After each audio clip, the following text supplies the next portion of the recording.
Alléluia. Amen. Le pasteur, l'année passée, si vous avez peut-être tous ne connaissez pas, mais c'est un homme fidèle. C'est un homme fidèle. Quitter ici pour aller jusqu'à Libreville et quitter à 21h pour rentrer ici.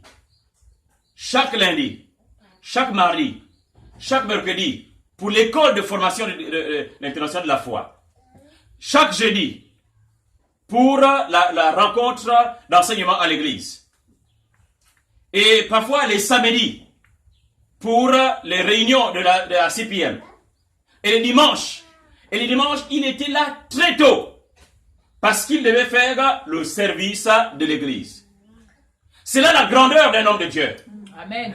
Un homme de Dieu, on reconnaît un homme de Dieu grand parce qu'il sert, pas parce qu'il prêche. Amen. Mais c'est dans le service. Amen. Quand quelqu'un est là, les petites choses, les petites tâches, ici et là, on reconnaît que ça c'est un homme de Dieu. Amen. Alléluia. Amen. Et cet homme-là, chaque lundi, mardi, mercredi, il partait d'ici, il venait à la formation et le soir, il revenait ici. Il faut être consacré. Et non seulement être consacré, mais il ne venait pas en retard. Il était là à l'heure. Le matin, il était là très tôt. Avec les jeunes frères maintenant qui venaient à ce moment maintenant, dimanche. Nous voyons là réellement que c'était un homme qui est consacré à l'œuvre de Dieu. Amen. Et je voudrais alors vous demander de suivre ce genre d'exemple. Alléluia. Amen. Et si vous êtes en train de commencer le ministère, Amen. très tôt, être à l'église. N'attendez pas, non, c'est le pasteur qui va être là le premier, non. Les membres sont déjà là. Amen. Le service est déjà fait. Amen. Les bancs sont déjà mis en place. Tout est déjà balayé. Et alors, lorsque maintenant l'homme de Dieu arrive, il ne fait plus les choses que lui, il faisait. Parce que maintenant, il a une autre tâche, c'est de proclamer la parole de Dieu, de bénir le peuple de Dieu, de prier pour le peuple de Dieu. Amen. Alléluia. Amen. Chacun alors se met en premier. Seigneur, je me lève le matin, donne-moi la force, je m'en vais à la maison de l'Éternel pour le service, pour le servir. Jésus, non, c'était le psalmiste qui a dit, je suis dans la joie quand on me dit, allons à la maison de l'Éternel. La joie doit être dans le cœur de chacun de nous. Amen. Alléluia. Amen. Gloire au Seigneur. Alors ce matin, je voudrais que nous puissions lire un passage dans 1 Timothée 3, parce que j'aimerais parler tout petit peu de l'Église. 1 Timothée 3, le verset 14.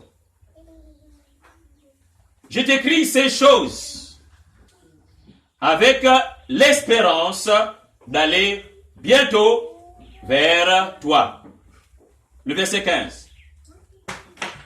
Mais afin que tu saches, si je tarde, comment il faut se conduire dans la maison de Dieu, qui est l'église du Dieu vivant, la colonne et l'appui de la vérité. Je reprends ce passage. Mais afin que tu saches, si je tarde, comment il faut se conduire dans la maison de Dieu, qui est l'église du Dieu vivant, la colonne et l'appui de la vérité. Alléluia. Amen. Nous te remercions, Seigneur notre Dieu, parce que tu es là, par la présence de ton Saint-Esprit. Tu es en ce lieu. Nous ressentons et nous voyons ta présence. Nous voulons, Seigneur, t'honorer et dire, Seigneur, tu es la bienvenue en ce lieu-ci. Nous te rendons grâce, Seigneur, parce que c'est toi qui exhortes ton Église. C'est toi qui bâtis ton Église. Et tu as dit, les portes du séjour des morts ne prévaudront point contre elle. Alors, Seigneur, nous voici en ce lieu-ci pour consolider ton Église, pour la préparer, parce que tu reviens bientôt. À toi seule la gloire, au nom de Jésus. Amen. Amen. Asseyez-vous, s'il vous plaît, Dieu vous bénisse. Amen. Alors, ici, la parole de Dieu dit quoi? L'Église est la maison du Dieu vivant. Alléluia. Amen. L'Église est la maison du Dieu vivant.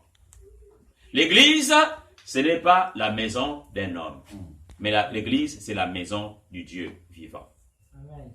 Deuxièmement, l'Église est la colonne